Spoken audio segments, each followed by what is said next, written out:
भगवान भी नारियों का सम्मान करते हैं, तभी तो हर भगवान के सामने नारी का नाम सामने आता है, फिर वो सिया राम, राधे कृष्ण, लक्ष्मी नारायण ही क्यों ना हो। इसलिए आज की नारी अबला नहीं बल्कि सबला है। मैंने हमेशा नारी सशक्तिकरण पर जोर दिया है। मेरा स्वयं का संघर्ष नारी संघर्ष की बयानी है। 7 बार विधानसभा चुनाव हारने के बावजूद मैंने संघर्ष नहीं छोड़ा और 8वीं बार जनता के आशीर्वाद से मुझे जीत मिली। ये बात गायत्री मंदिर परिसर प्रेमनगर में आयोजित गायत्री परिवार के उप जोनल स्तरीय मातृशक्ति सम्मेलन के मुख्य आतिथ्य की आसंदी से संबोधित करते हुए विधायक श्रीमती अनुभा मुंजारे ने कही। मातृशक्ति सम्मेलन में मुख्य वक्ता आओ गढ़े संस्कारवान पीढ़ी की छत्तीसगढ़ प्रांत प्रभारी श्रीमती रूपाली गांधी, उप जोनल केंद्र प्रभारी हेमलता दीपचंद मालवी, शिक्षाविद श्रीमती लता एलकर, सिवनी जिला अभियान प्रभारी मालती सोनी, छिंदवाड़ा प्रभारी श्रीमती अनीता सूर्यवंशी, बैतूल प्रभारी निर्मला चौधरी, प्रेरक वक्ता दीपिका मालवी, सरदार पटेल विश्वविद्यालय डायरेक्टर श्रीमती सीमा दिवाकर सिंह और विश्वविद्यालय कुल सचिव सुश्री स्वाति जायसवाल, बालाघाट जिला अभियान प्रभारी श्रीमती अमिता चौधरी, मुख्य प्रबंध ट्रस्टी डॉक्टर चारू दत्त जोशी, वरिष्ठ संरक्षक ट्रस्टी और सनातन महासभा अध्यक्ष महेश खजांजी उपस्थित रहे। विधायक श्रीमती मुंजारे ने कहा कि महिलाओं की राष्ट्र, समाज और परिवार निर्माण में बड़ी भूमिका है। वो अपने आप को कमजोर ना समझे। विषम परिस्थिति में भी हमें ये सोचना चाहिए कि हम कमजोर नहीं हैं। उन्होंने शिक्षा के महत्व को परिभाषित करते हुए कहा कि हमें अपनी बेटियों को अच्छी शिक्षा देना है।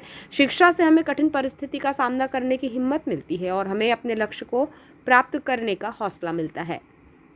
आओ गढ़े संस्कारवान पीढ़ी की छत्तीसगढ़ प्रांत प्रभारी श्रीमती रूपाली गांधी ने बताया कि बच्चों को संस्कारवान बनाना मां के गर्भ से ही संभव है। जिस प्रकार पेड़ की जड़ और इमारत की नींव मजबूत होती है तो पेड़ और इमारत मजबूत होते हैं, उसी तरह मां को जननी बनकर नहीं बल्कि निर्मात्री बनकर बच्चों को संस्कारवान और व्यक्तित्ववान बनाना है।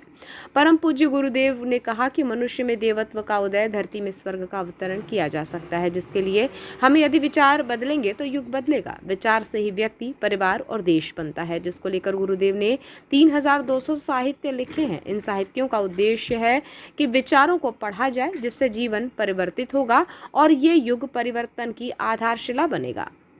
जिला प्रभारी अमिता चौधरी ने बताया कि आज नारी अपनी विद्वत्ता और प्रतिभा को भूल गई है। मातृशक्ति सम्मेलन के माध्यम से महिलाओं की प्रतिभाओं को उभारना है और उन्हें समाज निर्माण के लिए कार्य में लगाना है। ये कार्यशाला रखी गई है जिसमें जिले के विभिन्न क्षेत्रों से बहनों को बुलाया गया है। परिवार का आधार नारी पर टिका होता है। वो जो बच्चों को संस्कार देती है वो उसके जीवन को श्रेष्ठ बनाने अग्रसर होती है। मातृशक्ति सम्मेलन महिलाओं में विद्यमान शक्ति को कैसे उभारें, कैसे उसे समाज और देश निर्माण में लगाएं, ये बताया जा रहा है।